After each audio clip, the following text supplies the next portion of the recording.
Մենք տեսանք վերանորոգվող եկեղեցին, սա էլ է շատ կարևոր,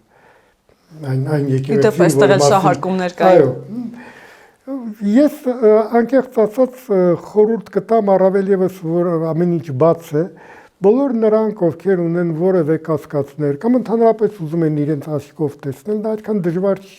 վեր կենալ գնալ իրանց։ Անցկացնեք մի հրաշալի օր, դեր սեփական աչքով կտեսնեք եւ սահմանը, եւ պատը, եւ նույնիսկ եղավարաջարկություն իմ կողմից, որը վարչապետի կողմից ընդունվեց, կարծեմ լավ եւ Գեղարվեստի ակադեմիայի ռեկտորը արձագանքեց այդ ոչ այդքան երկար պատը, մոտ 100 մետրանոց, որը պարզապես դպրոցն է անջատում, հա որ չերև այն կողմը, գրաֆիտիով ձևավորել,